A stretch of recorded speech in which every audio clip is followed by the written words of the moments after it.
10-year-old boy claims to be. John Kennedy and shocks the world by revealing hidden secrets. The temperature dropped suddenly in the Kennedy Presidential Library when the small boy in a navy blue blazer pointed at an unlabeled photograph tucked in the corner of a glass display. His finger trembled slightly as his voice changed, deepening with an unmistakable Boston accent. "That's Kenny O'Donnell and I after sailing in Hyannis Port. We had just discussed the upcoming campaign strategy while Jackie was upset about the boat getting too much sun exposure. She had just purchased new cushions." The tour guide froze mid-sentence. The small group of tourists stared at the boy as his mother gently pulled his arm down, her face flushing with embarrassment. "James, honey, let's not interrupt," she whispered. But Dr. Eleanor Matheson, the museum's chief historian who happened to be passing by, had already heard. She approached slowly. Her academic curiosity piqued. "Young man, how did you know that was Kenneth O'Donnell? That photograph isn't labeled, and it's from a private collection." James Harper shrugged with the nonchalance only a 10-year-old could muster, his bright blue eyes scanning the room as if seeing it differently than everyone else. "I just remember it," he said simply. "That's me and Kenny. We sailed that day because I needed to clear my head about Vietnam. The decisions were weighing on me." His parents exchanged worried glances. This had been happening with increasing frequency over the past 6 months. What had started as strange dreams their son described at breakfast had evolved into detailed accounts of presidential meetings, personal conversations with historical figures, and intimate knowledge of the Kennedy administration that no child his age should possess. Dr. Metu Sitquan Tuetid of Haisit. Matheson knelt to James's eye level, professional decorum momentarily forgotten. "And who exactly are you remembering yourself as?" she asked carefully. The boy looked at her with a serious expression that seemed oddly mature on his youthful face. "I was John Fitzgerald Kennedy, 35th President of the United States. Sometimes I remember everything. Sometimes it's just feelings or flashes." A heavy silence fell over the small gathering. James's father, Michael Harper, a software engineer from Connecticut, placed a protective hand on his son's shoulder. "We should continue the tour," he said firmly. But Dr. Matheson handed him her business card. "Please, call me later. This is unusual." That evening, seated in the historian's office with James sitting between them, Amanda and Michael Harper recounted the changes in their son. "It started after his 10th birthday," Amanda explained, twisting a tissue in her hands. "He had a high fever for several days. When it broke, he began talking about memories that weren't his. At first, we thought he was just mixing up things he'd read or seen on documentaries." Michael nodded, but the details were too specific, too obscure. He described the smell of the Oval Office, the exact pattern of the curtains in the private residence, the way the light hit Jackie's dressing table in the morning. Dr. Matheson took notes carefully, occasionally glancing at James, who was calmly drawing something that looked like a detailed floor plan of the West Wing. "Has he been evaluated by doctors? Any medical explanation?" "Every test imaginable," Amanda replied. "Neurologically, he's perfectly normal." The psychiatrist suggested an unusual form of cryptomnesia, unconsciously absorbing information and presenting it as memory, but that doesn't explain how he knows things that aren't in public records. Dr. Matheson turned to James. "Would you mind if I asked you some questions?" James looked up from his drawing and nodded. "What was the name of President Kennedy's personal secretary?" Without hesitation, he replied, "Evelyn Lincoln. She organized my day and kept everyone on schedule. She had a way of bringing me coffee that didn't interrupt my reading." 2 sugars. Light cream. Doctor. Matheson raised an eyebrow. This was correct, though the coffee preference wasn't widely documented. And do you remember the cabinet room? Who sat where? James put down his pencil and closed his eyes briefly. McNamara always sat to my right. Rusk usually across from him.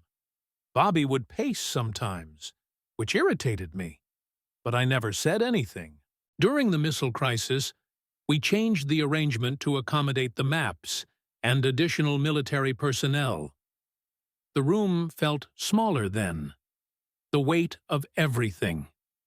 His voice had shifted again, subtly adopting cadences and patterns reminiscent of Kennedy's distinctive speech. Dr. Matheson wrote frantically, then asked, "Can you tell me something private? Something only President Kennedy would know?" James's parents shifted uncomfortably, but the boy seemed to consider the question carefully. "There was a letter I wrote to Jackie that I never gave her," he said quietly. "I put it in the copy of Profiles in Courage in the bedroom bookshelf. I don't think anyone ever found it. It was about my fears of not being a good enough father with the demands of the presidency. I wrote it the night before we went to Dallas. The historian's pen stilled. There was no public record of such a letter. If true, this was either an extraordinary revelation or an elaborate hoax. James, how do you feel when these memories come?" The boy's shoulders slumped slightly. Suddenly, just a tired child again. Confused sometimes, like I'm 2 people at once. I dream about the children, Caroline and John. I miss them. But they're not my kids. I know that doesn't make sense. Dr. Matheson assured him it was all right, then suggested James might rest on the office couch while she spoke more with his parents. Once the boy was settled with his drawing pad, she lowered her voice. "This is unlike anything I've encountered in my 20 years studying presidential history. His knowledge is uncanny. The personal details, speech patterns, even emotional nuances about relationships within the administration." "What are you saying?" Michael asked tensely. "I'm not suggesting anything supernatural," she clarified quickly. "But his knowledge extends beyond what's available in books or documentaries. I'd like permission to document this case and perhaps bring in some colleagues, specialists in presidential history, memory phenomena, and perhaps someone from the Kennedy Family Foundation." Amanda looked over at her son, now peacefully asleep on the couch, looking every bit the normal 10-year-old boy he was supposed to be. "We just want to understand what's happening to him," she whispered, "and make sure he's okay." The next morning, James woke with another memory, this one about a hidden compartment in the Resolute desk where certain documents had been concealed. Dr. Matheson made arrangements with the Kennedy Library's director for a discreet examination of the historic desk, now on display. Under the watchful eyes of security and preservation experts, they located a previously undocumented small space within the desk's interior. Inside was a folder containing personal notes about the Bay of Pigs aftermath, in Kennedy's handwriting that had never been catalogued. The discovery made headlines in academic circles, though the family requested James's identity be protected. But word spread quickly, and soon a specialist in childhood psychology arrived from Harvard, followed by a historian from Georgetown who had written extensively about Kennedy's cabinet.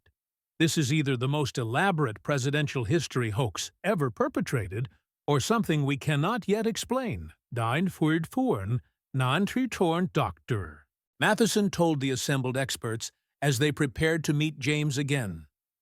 "Either way, we're about to find out." As they opened the door to the conference room where James waited, they found him standing by the window, looking out at Boston Harbor with his hands clasped behind his back, in a pose hauntingly familiar from photographs of President Kennedy. He turned as they entered, his young face serious. "I believe I have some explaining to do," he said. The room fell silent as James confidently sat down at the head of the conference table, a position that seemed both incongruous and somehow fitting for the small boy in khaki pants and a button-down shirt. Dr. Matheson glanced at her colleagues. Dr. Sarah Levine, the child psychologist from Harvard, Professor Robert Gannon, the Kennedy historian, and Special Agent Thomas Webb from the FBI's Historical Artifacts Division, who had been called in after the desk discovery. Frontudry, "James, we'd like to ask you some questions that only someone with intimate knowledge of the Kennedy administration would know," Dr. Gannon began. "Not the kind of information found in books or documentaries. Are you comfortable with that?" James nodded, his eyes suddenly tired in a way no child should be. "I understand. You need to be certain I'm not making this up or repeating things I've heard. It's what I would do, too." The historian exchanged glances with his colleagues, startled by the mature response.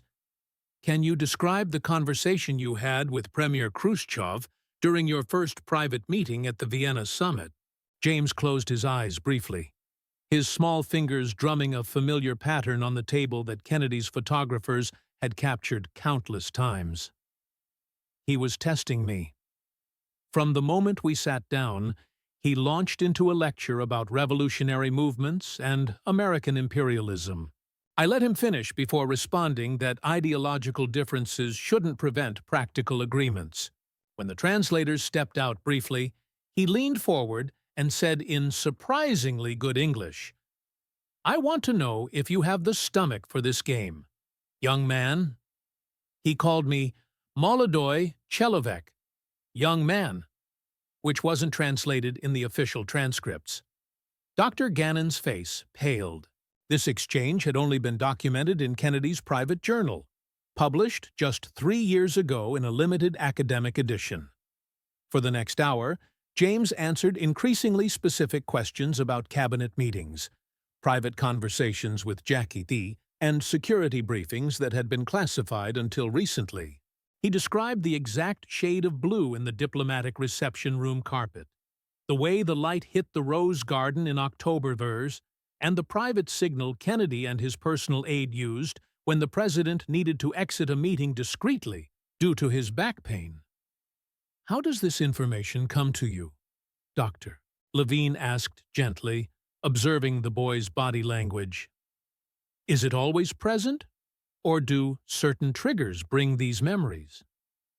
James considered the question, absently adjusting his posture to ease what he had earlier described as phantom pain in his lower back.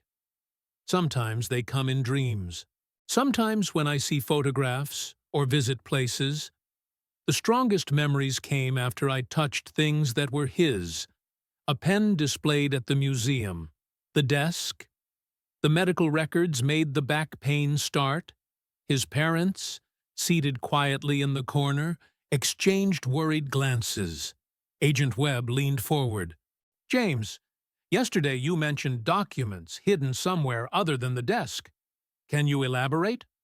"There's a cottage at Hyannis Port," James replied, his Boston accent becoming more pronounced. "My father's study has a false panel behind the bookcase. I installed it myself with help from a Navy friend.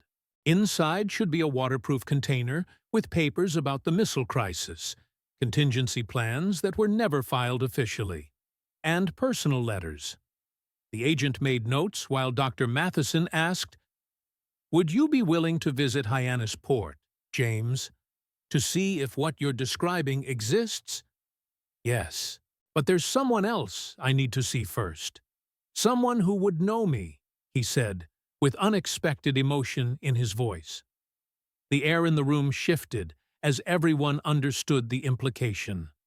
2 days later, a small group gathered in a discreet meeting room at the Kennedy compound. Michael and Amanda Harper stood nervously by their son as Jean Kennedy Smith, the last surviving sibling of JFK, was wheeled in by her attendant.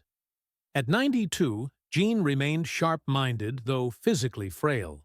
She had agreed to the meeting after being briefed on James's inexplicable knowledge, maintaining a diplomatic skepticism, but unable to dismiss the details the boy had revealed. She studied James carefully as introductions were made. The boy stood respectfully, showing none of his usual confidence. Instead, his eyes filled with tears as he looked at the elderly woman. "Jenny," he whispered, using a childhood nickname known only to family. Jean's expression remained neutral as she gestured for James to come closer.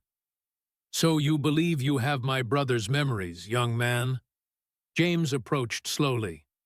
"Not all the time, but enough to know that you were the one who helped him write the acceptance speech when he won his first congressional race.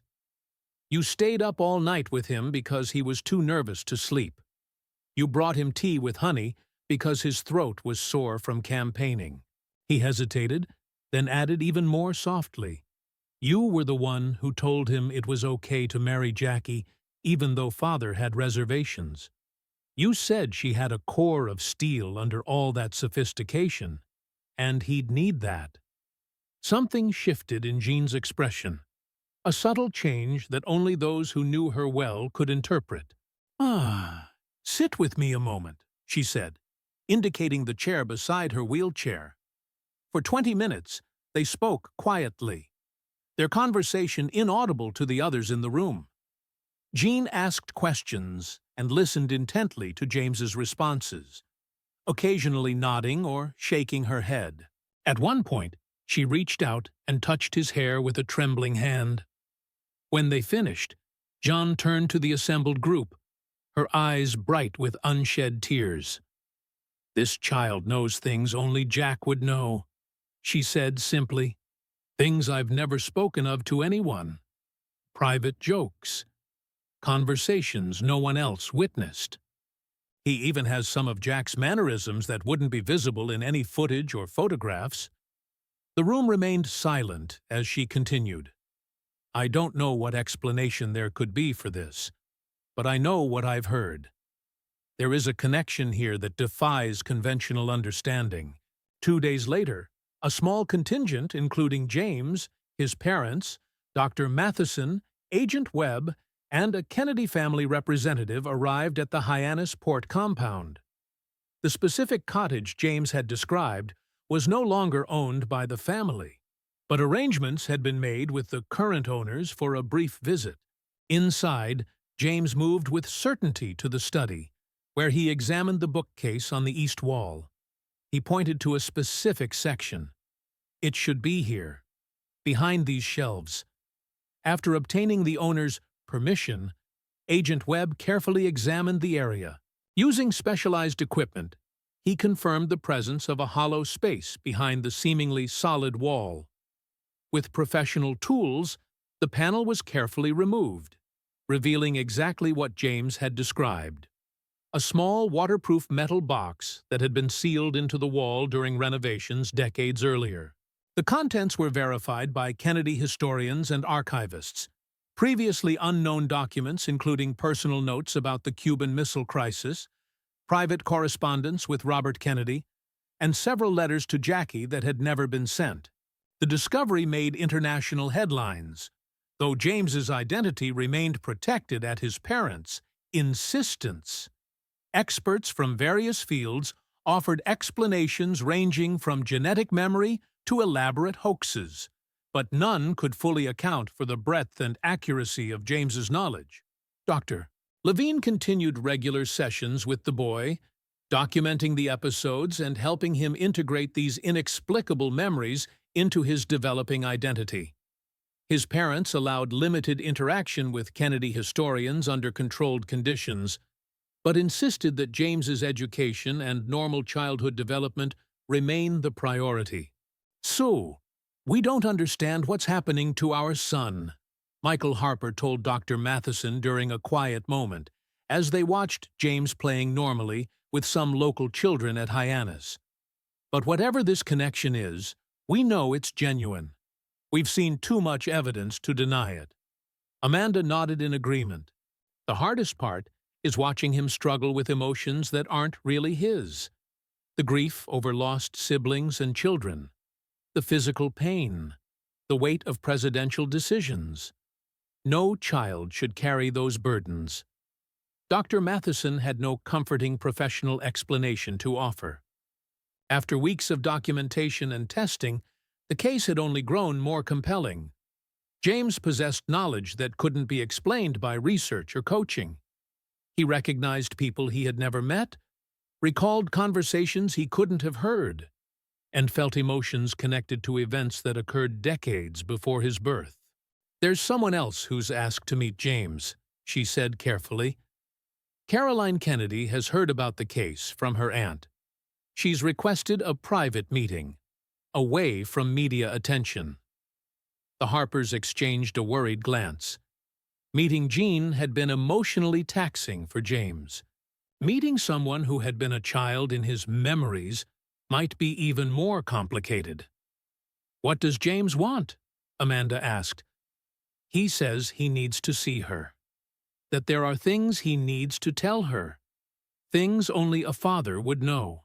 As they spoke, James approached, looking windswept and happy from playing, momentarily just a normal 10-year-old boy, but as he neared the adults, his expression changed, becoming more solemn. "I heard you talking about Caroline," he said. "I need to see her. There are things I never got to tell her." Amanda knelt beside her son, brushing his hair from his forehead with maternal concern. "Are you sure, sweetheart? It might be very emotional." James nodded with that strange adult certainty that occasionally possessed him. "I'm sure. After that, there's one more thing I need to show everyone. Then maybe these memories will quiet down and let me be just me again." The private meeting room at the Kennedy Library had been secured for the afternoon. All regular tours diverted and staff minimized. Caroline Kennedy Schlossberg arrived without entourage or fanfare, her simple elegance reminiscent of her mother's. At 67, she carried herself with the composed dignity that had defined her public life, though close observers might notice the slight tension in her shoulders as she prepared to meet the boy who claimed to share her father's memories. James sat with his parents, Dr. Matheson nearby. When Caroline entered, the boy's reaction was immediate and visceral. His eyes widened, filling with tears, and his hand reached out instinctively before he pulled it back. "Caroline," he whispered, his voice breaking on the name. She regarded him with guarded curiosity, having been thoroughly briefed on the case but still harboring understandable skepticism. She had lived a lifetime with people claiming special connections to her father: historians, journalists, psychics, conspiracy theorists. This was different only in the compelling evidence and her aunt's conviction. "Hello, James," she said kindly, taking a seat across from him.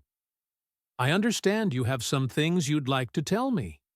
James nodded, struggling visibly with emotion far beyond his years. His mother placed a supportive hand on his shoulder. "You were wearing a blue dress," he began softly. "The morning before Dallas. You came into the bedroom and jumped on the bed to show your mother. I was pretending to read briefing papers, but I was watching you twirl. You asked if you could come on the next trip, and I said maybe at Christmas we could all go somewhere just for family." Caroline's composed expression faltered slightly. This private moment had never been documented. "The night before, I put a small carved wooden boat under your pillow," James continued. "I had picked it up in a shop during a New England campaign stop months earlier. I told you it would bring you adventures in your dreams." Caroline's hand moved unconsciously to her throat, touching a necklace hidden beneath her blouse. "I still have it," she said quietly. "I never knew where it came from. My mother said it was the last gift my father left for me, but she never explained. For over an hour, they spoke." James shared memories of bedtime stories, private nicknames, and the specific way Kennedy had taught his daughter to tie her shoes with a special double loop that wouldn't come undone. He recalled the stuffed elephant that Caroline had hidden in the Oval Office so her father would never be alone when working late. Dr. Matheson observed with professional fascination as James's speech patterns and mannerisms subtly shifted, becoming both more formal and more relaxed, reminiscent of the private Kennedy captured in home videos rather than the public figure known from speeches and press conferences. Caroline listened intently, occasionally asking questions that only her father could answer correctly, which James did with unfailing accuracy. When they finally finished, she wiped away tears that had fallen despite her composed demeanor. "I don't know how to explain this," she said, looking at James's parents. "But he knows things only my father could know. Things I had forgotten myself, until he mentioned them." James looked exhausted, but relieved, as though unburdening himself of these memories brought physical comfort. He turned to Dr. Matheson. "I'm ready for the last part now. The papers at the desk." The following day, a small group including Caroline, the Harpers, Dr. Matheson, Professor Gannon, and Agent Webb gathered in a secured room at the Kennedy Library. James had described another set of documents, allegedly hidden not in Hyannis Port, but within the structure of the original Resolute desk during a secret compartment modification in 1962. Library conservators had carefully examined the historic desk once more, focusing on the specific area James had described, an elaborate carved section where he claimed a secondary compartment had been created to house particularly sensitive materials. "It's behind the central panel, where the American eagle is carved," James explained. "There's a sequence to press on 3 of the stars that releases a spring mechanism." The conservator looked to Caroline for permission, which she granted with a nod. Following James's instructions exactly, they located almost imperceptible pressure points in the carving. After applying gentle, specific pressure, a soft click sounded and a narrow drawer slid out from what had appeared to be solid wood. Inside lay a slim leather portfolio, the presidential seal embossed in gold on its surface. The room fell silent as Agent Webb, wearing conservation gloves, carefully removed the portfolio and placed it on the prepared table. "These are contingency letters," James explained as the agent opened the portfolio. "Instructions for Bobby, for Secretary McNamara, and for Jackie, in case something happened during the height of the missile crisis. There's also a personal journal from that week. He wrote when he couldn't sleep, which was most nights during that time." The documents were exactly as described, handwritten letters on presidential stationery dated October 1962, during the most dangerous days of the Cuban Missile Crisis. Historians present confirmed Kennedy's handwriting, and initial authentication tests indicated the paper and ink were consistent with the period. Most striking was the personal journal, which documented Kennedy's private fears about the potential for nuclear conflict and his thoughts about the moral weight of decisions that could affect millions of lives. Several passages addressed his children directly, offering explanations they might someday read if the worst happened.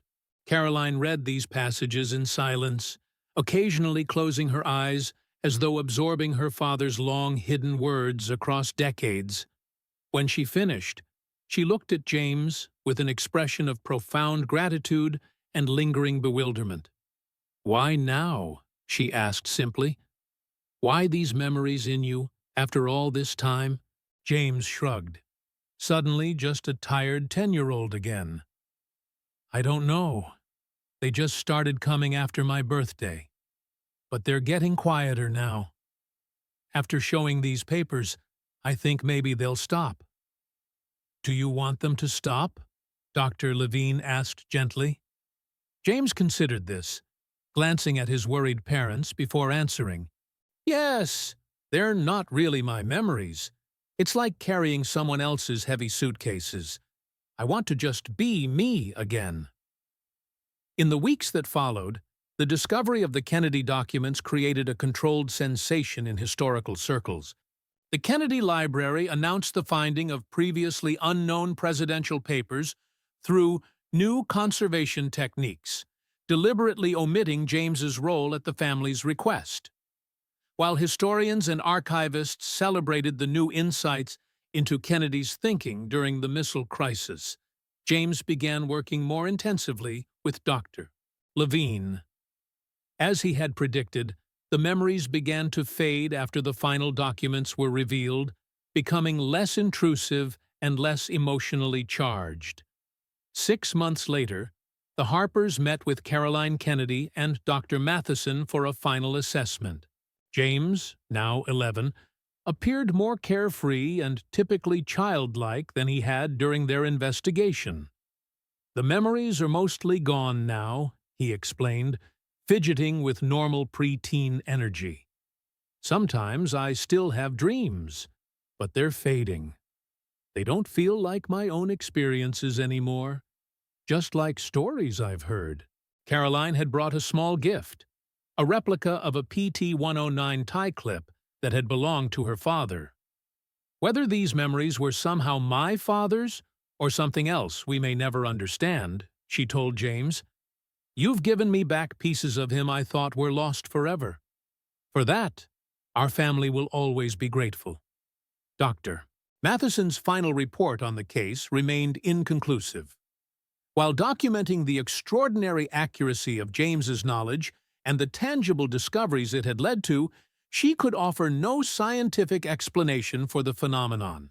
In the history of psychology and parapsychology, there have been other cases of children with seemingly impossible knowledge of the past, she noted. None have been as thoroughly documented or as specifically verified as James Harper's case. While regression theories, genetic memory, and even chance can explain some reported cases, they fall short here. Sometimes we must simply acknowledge that the human mind and human experience contain mysteries beyond our current understanding. For the Kennedy family, the discovered documents provided new insight into a pivotal moment in history and a treasured glimpse into the private thoughts of a man taken too soon. Caroline incorporated some of the newly discovered writings into an updated collection of her father's papers, noting in the foreword that history occasionally yields its secrets in unexpected ways. The Harpers eventually moved back to Connecticut, declining numerous media offers and book deals. They established a small educational trust for James, with compensation provided by the Kennedy Library for his role in the discovery of historical documents. James himself returned to a relatively normal childhood, his academic interests shifting from history to science and sports. The Kennedy episodes, as the family came to call them, gradually faded until they were rare occurrences, usually triggered by dreams. On rare occasions, when asked about the experience, James would respond thoughtfully, with wisdom unusual for his age. "I think sometimes the past needs to be remembered," he told Dr. Levine during their final session. "Maybe memories find ways to surface when they're important. But they belong to their time, not to mine. I'm glad I could help return them where they belong." As he grew older, James maintained a quiet correspondence with Caroline Kennedy, though they rarely discussed the inexplicable events that had connected them. Instead, they shared books, thoughts on current events, and occasionally, comforting silence during difficult anniversaries. Whatever had opened the door between past and present had apparently closed again, leaving behind only documents that historians would study for decades and memories that a young boy would gradually incorporate into the person he was becoming, not the man he had briefly remembered being. In the Kennedy Library, visitors still pause at the resolute desk, unaware of its final secrets that had been revealed through the most unlikely of messengers. And in a quiet Connecticut suburb, a boy who once carried the weight of history continues growing into his own future, occasionally glancing backward but always moving forward.